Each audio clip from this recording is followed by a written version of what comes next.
তোমরাও নিশ্চয়ই অনেকবার রাতে ঘুমানোর আগে নিজের সাথে একটা প্রতিশ্রুতি করেছ, কাল সকাল ৫টায় উঠব, ব্যায়াম করব এবং যে পেন্ডিং কাজটা পড়ে আছে সন্ধ্যার আগেই শেষ করে ফেলব। আমরা সবাই একটা পারফেক্ট টাইম টেবিল বানাই, মনে মনে নিজেকে একটা সুপার হিরোর মতো কাজ করতে দেখি। কিন্তু অ্যালার্ম বাজার সাথে সাথে সব মোটিভেশন কম্বলের উষ্ণতায় কোথাও হারিয়ে যায়। আমরা সবাই ৫ মিনিটের জন্য স্নুজ বোতাম চাপি, আর সেই ৫ মিনিট ২ ঘন্টায় বদলে যায়। তারপর শুরু হয় নিজেকে গালাগাল দেবার সিরিজ। আমার দিয়ে হবে না, আমি আলসে, আমার মন আমার নিয়ন্ত্রণে নেই। কিন্তু থামো, তুমি কি সত্যি আলসে, নাকি তোমার ভিতরে এমন একটা প্রোগ্রাম চলছে যার সম্পর্কে তোমার খবরই নেই? বন্ধুরা, ধর্মগ্রন্থ থেকে শুরু করে আধুনিক মোটিভেশনাল স্পিকাররা সবাই বলেন মনকে নিয়ন্ত্রণে রাখো, কিন্তু কেউ বলে না যে এই মনটা টেকনিক্যালি কিভাবে কাজ করে। যদি তোমার না জানা থাকে যে গাড়ির ইঞ্জিন কিভাবে কাজ করে, তাহলে তুমি মেকানিক হতে পারবে না। ঠিক তেমনি যদি তোমার নিজের মস্তিষ্কের অপারেটিং সিস্টেম না জানা থাকে, তাহলে তুমি এটাকে নিয়ন্ত্রণ করতে পারবে না। আজকের ভিডিওতে আমরা উপরি কথা বলবো না, আমরা কথা বলবো খাঁটি বিজ্ঞান এবং বিবর্তন নিয়ে। আজ আমরা জানব কেন আমাদের মস্তিষ্ক প্রোক্রাস্টিনেশন বা কাজ টালার জন্য ডিজাইন করা হয়েছে এবং কিভাবে আমরা এই পুরনো সিস্টেমকে হ্যাক করে ধারাবাহিক হতে পারি। চলো নিজের মস্তিষ্কের কিছু গভীর রহস্য জেনে নিই। আমাদের মস্তিষ্ক কেন আলসে? প্রথমে একটা তেতো সত্যি বুঝে নাও, তোমার মস্তিষ্ক তোমাকে সফল করার জন্য ডিজাইন করা হয়নি, এটা তোমাকে বাঁচিয়ে রাখার জন্য ডিজাইন করা হয়েছে। একটু কল্পনা করো, আজ থেকে ৫০০ বছর আগের মানুষের কথা।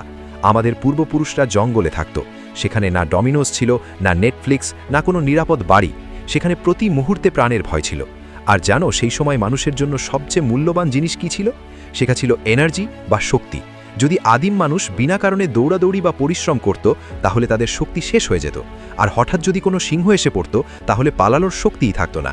তাই প্রকৃতি বা ন্যাচারাল সিলেকশন আমাদের মস্তিষ্কে একটা কোড ফিট করে দিয়েছে, save energy at all cost, অর্থাৎ যে কোনো মূল্যে নিজের শক্তি বাঁচাও।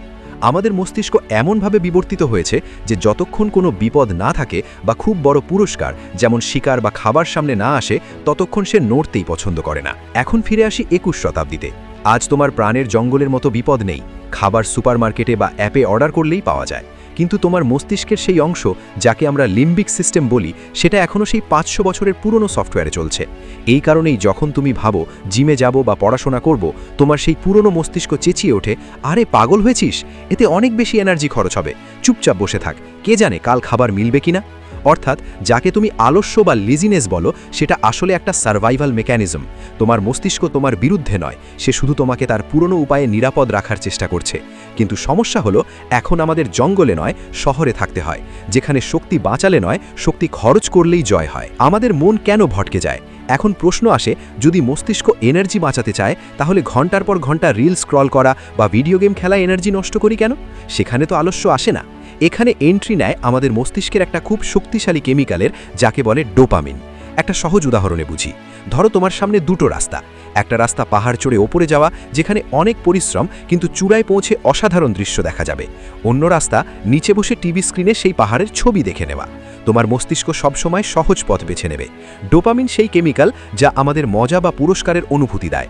প্রাচীনকালে ডোপামিন ছাড়ত যখন আমরা কঠিন কাজ করতাম, যেমন শিকার করা বা মিষ্টি ফল খুঁজে পাওয়া। কিন্তু আজ আমাদের পকেটে একটা ডিভাইস আছে যাকে বলি স্মার্টফোন। একটা রিল দেখলেই মস্তিষ্কে একটু ডোপামিন ছাড়ে, গেমে লেভেল পার করলেও ছাড়ে। তাই বিনা পরিশ্রমে বসে বসে সেই কেমিক্যাল পুরস্কার পাওয়া যাচ্ছে, যার জন্য আমাদের পূর্বপুরুষরা দিনভর পরিশ্রম করত। এটাকে আমরা বলতে পারি চিপ ডোপামিন বা সস্তা নেশা। যখন তুমি পড়তে বা কোনো কাজ করতে বসো, মস্তিষ্ক তুলনা করে। অপশন এ পড়াশোনা, যেখানে পরিশ্রম বেশি এবং পুরস্কার অনেক পড়ে। অপশন বি মোবাইল তুলে নেওয়া, পরিশ্রম শূন্য এবং পুরস্কার তাৎক্ষণিক।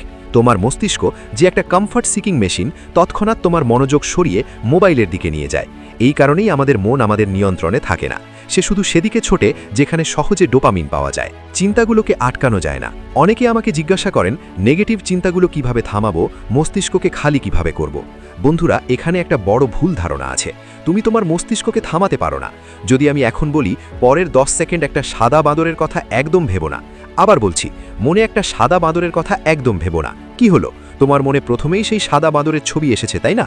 মস্তিষ্কের কাজই চিন্তা তৈরি করা, যেমন হৃদয়ের কাজ ধুকধুক করা।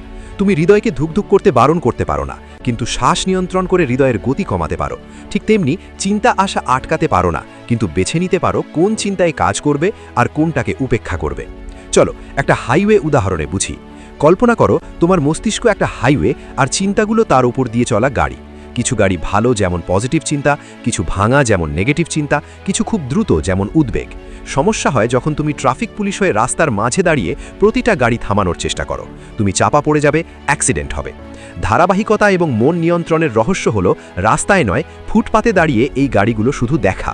যখন রাগ আসবে বা আলস্য আসবে, তাকে নিজের অংশ মনে করো না। বলো না আমি আলসে, বরং ভাবো আচ্ছা এখন আমার মস্তিষ্কের হাইওয়েতে আলস্যের বাস চলে যাচ্ছে, ঠিক আছে যেতে দিই, আমি এতে উঠব না। এটাকে মনোবিজ্ঞানে বলে মেটাকগনিশন, অর্থাৎ নিজের চিন্তা নিয়ে চিন্তা করা।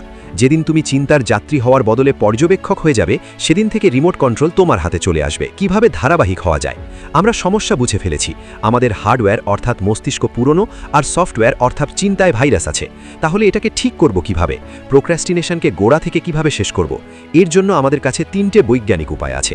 নাম্বার 1, দ্য ফ্রিকশন রুল বা ঘর্ষণের নিয়ম। পদার্থবিজ্ঞানে ঘর্ষণ কোনো জিনিসের গতি কমিয়ে দেয়। আমাদের এই নিয়ম জীবনে প্রয়োগ করতে হবে। যেহেতু তোমার মস্তিষ্ক আলসে জেনে গেছো, তাই এর সুবিধা নাও। যে কাজ তুমি করতে চাও যেমন পড়াশোনা আর ব্যায়াম, তার মধ্যে ঘর্ষণ কমিয়ে দাও। আর যে কাজ ছাড়তে চাও যেমন ফোন আর জাঙ্ক ফুড, তার মধ্যে ঘর্ষণ বাড়িয়ে দাও। উদাহরণ, সকালে ব্যায়াম করতে চাইলে রাতেই জিমের কাপড় জুতো বিছানার পাশে রেখে দাও, যাতে সকালে উঠে মস্তিষ্ককে ভাবতে বা খুঁজতে পরিশ্রম না করতে হয়। ঘর্ষণ কমে গেল। আর ফোন ছাড়তে চাইলে কাজের সময় ফোন অন্য ঘরে রাখো বা সুইচ অফ করে রাখো। এখন ফোন দেখতে হলে উঠে অন্য ঘরে যেতে হবে। তোমার আলসে মস্তিষ্ক বলবে কে উঠে যাবে, ছেড়ে দে, কাজই করে নি। Number 2, the two minute rule. নিউটনের প্রথম সূত্র বলে যা স্থির আছে তা স্থির থাকতে চায়, যা চলছে তা চলতে চায়। এটাকে বলে ইনার্শিয়া। সবচেয়ে কঠিন হলো শুরু করা। যখন ভাবি 3 ঘন্টা পড়তে হবে, মস্তিষ্ক ব্যথা অনুভব করে আর ভয় পায়। মস্তিষ্ককে বলো ভাই 3 ঘন্টা পড়ব না, শুধু 2 মিনিট পড়ব, মাত্র 2 মিনিট। 2 মিনিট কারোর জন্য কঠিন নয়, কিন্তু যেই বসবে স্থির অবস্থা থেকে চলমান অবস্থায় চলে আসবে। একবার গাড়ি স্টার্ট হলে চালানো সহজ, তারপর 90% ভাবনা যে 2 মিনিট পরেও থামবে না। Number 3, identity shift. আমরা প্রায় ভুল করি, বলি সিগারেট ছাড়ার চেষ্টা করছি বা সকালে ওঠার চেষ্টা করছি বললে মস্তিষ্ককে জানাচ্ছ যে আমি আসলে আলসেই, শুধু অভিনয় করছি। নিজের পরিচয় বদলাতে হবে। বলো না পড়ার চেষ্টা করছি, বলো আমি একজন ছাত্র আর ছাত্রের কাজ পড়া। বলো না রানিং শুরু করছি, বলো আমি একজন অ্যাথলিট। মানুষ সবসময় নিজের পরিচয় অনুযায়ী কাজ করে। যদি নিজেকে একজন শৃঙ্খলাবদ্ধ ব্যক্তি মনে করো, তাহলে মস্তিষ্ক সেই অনুযায়ী সিদ্ধান্ত নিতে শুরু করবে। বন্ধুরা, শেষে শুধু এটা বোঝা জরুরি যে এই লড়াই কোনো বাইরের শত্রুর সাথে নয়। যে বাদরগুলো তোমাদের ছাদে লাফালাফি করে, তারা নিজেদের বেসিক প্রবৃত্তির গোলাম। তাদের খিদে পেলে খাবার ছিনিয়ে নেবে, রাগ হলে কামড়ে দেবে। তাদের সেই চেতনা নেই যা তাদের থামাতে পারে। কিন্তু তুমি মানুষ, তোমার কাছে প্রিফ্রন্টাল কর্টেক্স আছে, মস্তিষ্কের সেই অংশ যা তোমাকে নিয়ন্ত্রণ করতে পারে। এখন যে বাদর তোমার মস্তিষ্কের ভিতরে লাফালাফি করছে, যে বলছে ঘুমা, কাল করিস, আর একটা ভিডিও দেখে নে, তাকে নিয়ন্ত্রণ করাই মানুষ হওয়ার আসল মানে। আর বন্ধুরা, পরিবর্তন এক রাতে আসে না। ধারাবাহিকতা কোনো জাদু নয়, এটা একটা পেশি। যত প্র্যাকটিস করবে, যত ছোট ছোট প্রতিশ্রুতি পূরণ করবে, ততই শক্তিশালী হবে। তাই আমি শুধু এটুকু বলবো, এই ভিডিও শেষ হওয়ার সাথে সাথে কোনো বড় পাহাড় ভাঙার চেষ্টা করো না। শুধু একটা ছোট 2 মিনিটের কাজ বেছে নাও যা টালছিলে, এবং সেটা শেষ করে ফেলো। কারণ জয়ের শুরু সেই প্রথম পদক্ষেপ থেকেই হয়। এখন সিদ্ধান্ত তোমার হাতে। ভিতরের সেই পুরনো বাদরকে রাজা বানাবে, নাকি নিজের বুদ্ধিকে সারথি বানিয়ে জীবনের রথ নিজের হাতে নেবে? ভিডিও এখান পর্যন্ত পুরো দেখার জন্য এবং নিজেকে আরও ভালো করার এই যাত্রায় যোগ দেওয়ার জন্য তোমাদের অনেক অনেক ধন্যবাদ। Thank you so much for watching. Take care, love you all.